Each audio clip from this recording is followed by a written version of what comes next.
in turn, how Israel's conduct violates Articles 2A, 2B, 2C, and 2D of the Convention. The first genocidal act committed by Israel is the mass killing of Palestinians in Gaza, in violation of Article 2A of the Genocide Convention. As the UN Secretary General explained 5 weeks ago, the level of Israel's killing is so extensive that nowhere is safe in Gaza. As I stand before you today, 23,210 Palestinians have been killed by Israeli forces during the sustained attacks over the last 3 months, at least 70% of whom are believed to be women and children. Some 7,000 Palestinians are still missing, presumed dead under the rubble.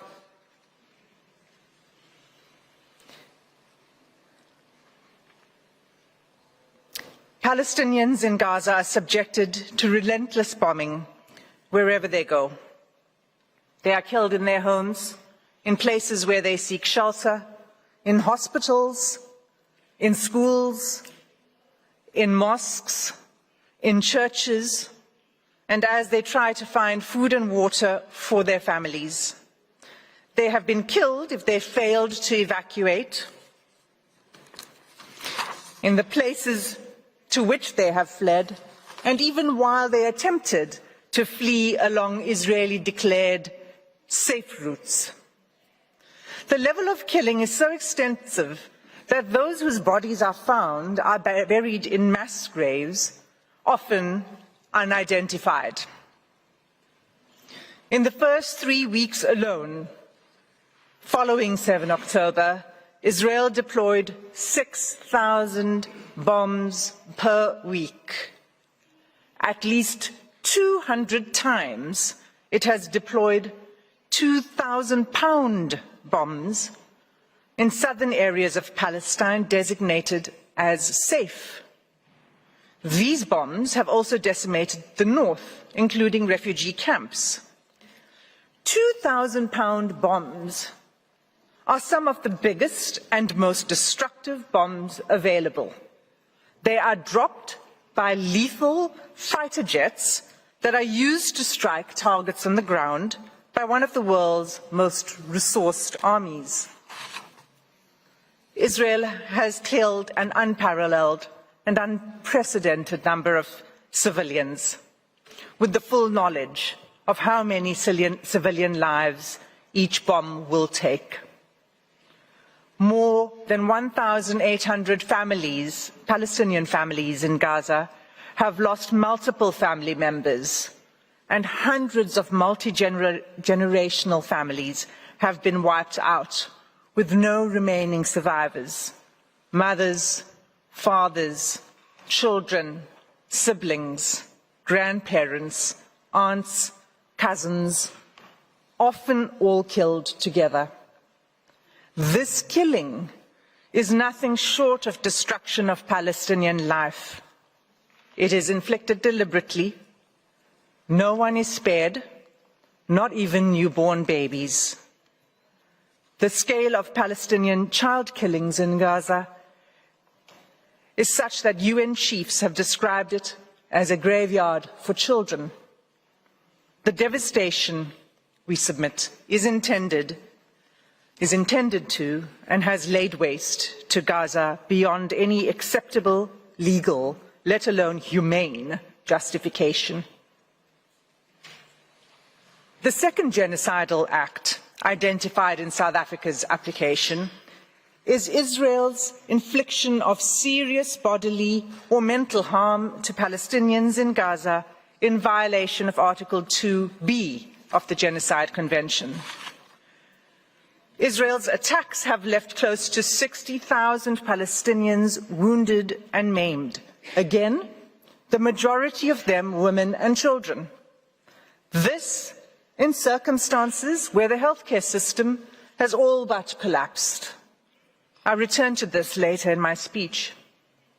Large numbers of Palestinian civilians, including children, are arrested, blindfolded, forced to undress and loaded onto trucks taken to unknown locations. The suffering of the Palestinian people, physical and mental, is undeniable. Turning to the third genocidal act under Article 2C. Israel has deliberately imposed conditions on Gaza that cannot sustain life and are calculated to bring about its physical destruction. Israel achieves this in at least 4 ways. First, by displacement. Israel has forced the displacement of about 85% of Palestinians in Gaza. There is nowhere safe for them to flee to. Those who cannot leave or refuse to be displaced have either been killed or at extreme risk of being killed in their homes. Many Palestinians have been displaced multiple times as families are forced to move repeatedly in search of safety. Israel's first evacuation order on 13 October required the evacuation of over 1 million people, including children, the elderly, the wounded, and infirm. Entire hospitals were required to evacuate, even newborn babies in intensive care. The order required them to evacuate the north to the south within 24 hours. The order itself was genocidal. It required immediate movement, taking only what could be carried, while no humanitarian assistance was permitted, and fuel, water, and food, and other necessities of life had deliberately been cut off. It was clearly calculated to bring about the destruction of the population. For many Palestinians, the forced evacuation from their homes is inevitably permanent.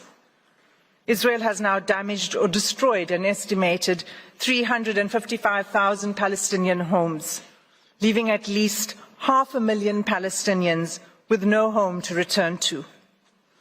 The Special Rapporteur on the Human Rights of Internally Displaced Persons explains that houses and infrastructure, I quote, have been razed to the ground, frustrating any realistic prospects for displaced Gazans to return home, repeating a long history of mass forced displacement of Palestinians by Israel. There is no indication at all that Israel accepts responsibility for rebuilding what it has destroyed. Instead, the destruction is celebrated by the Israeli army. Soldiers film themselves joyfully detonating entire apartment blocks and town squares, erecting the Israeli flag over the wreckage, seeking to re-establish Israeli settlements on the rubble of Palestinian homes, and thus extinguishing the very basis of Palestinian life in Gaza. Second, together with the forced displacement, Israel's conduct has been deliberately calculated to cause widespread hunger, dehydration, and starvation. Israel's campaign has pushed Gazans to the brink of famine.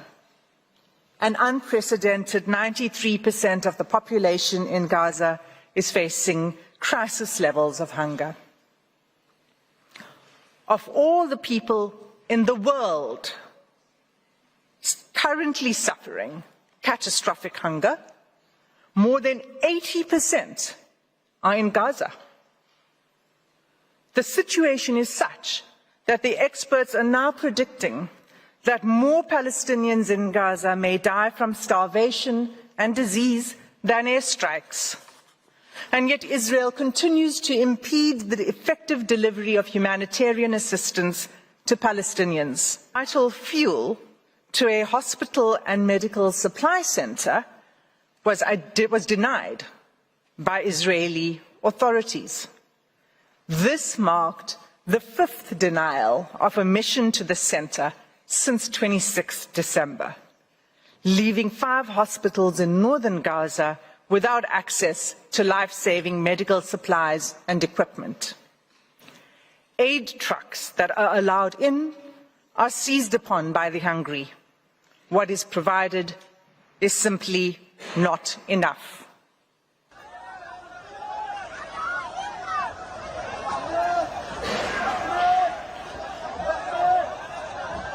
Madam President, members of the court, this is an image of an aid truck.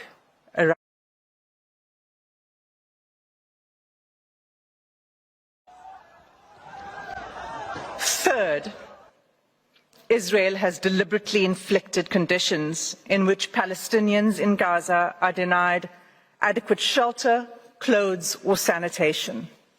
For weeks, there have been acute shortages of clothes, bedding, blankets and critical non-food items. Clean water is all but gone, leaving far below the amount required to safely drink, clean and cook. Accordingly, the WHO has stated that Gaza is experiencing soaring rates of infectious disease outbreaks. Cases of diarrhea in children under 5 years of age have increased 2,000% since hostilities began. When combined and left untreated, malnutrition and disease create a deadly cycle. The 4th genocidal act under Article 2B is Israel's military assault on Gaza's healthcare system, which renders life unsustainable. Even by 7 December, the UN Special Rapporteur on the right to health noted that the healthcare infrastructure in the Gaza Strip has been completely obliterated. Those wounded by Israel in Gaza are being deprived of life-saving medical care. Gaza's healthcare system, already crippled by years of blockade and prior attacks by Israel, is unable to cope with the sheer scale of the injuries. Finally, the UN Special Rapporteur on Violence Against Women and Girls has pointed to acts committed by Israel that would fall under the 4th category of genocidal acts in Article 2D of the Convention. On 22 November, she expressly warned the following: the reproductive violence inflicted by Israel on Palestinian women, newborn babies, infants and children could be qualified as acts of genocide under Article 2 of the Genocide Convention, including imposing measures intended to prevent births within a group. Israel is blocking the delivery of life-saving aid, including essential medical kits for delivering babies, in circumstances where an estimated 180 women are giving birth in Gaza each day. Of these 180 women, the WHO warns that 15% are likely to experience pregnancy or birth-related and need additional medical care. That care is simply not available.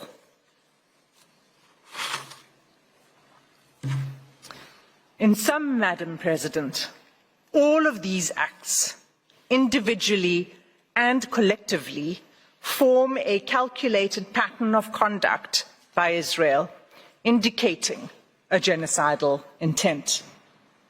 This intent is evident from Israel's conduct in specially targeting Palestinians living in Gaza, using weaponry that causes large-scale homicidal destruction, as well as targeted sniping of civilians, designating safe zones for Palestinians to seek refuge, and then bombing these, depriving Palestinians in Gaza of basic needs: food, water, healthcare, fuel, sanitation, and communications, destroying social infrastructure, homes, schools, mosques, churches, hospitals, and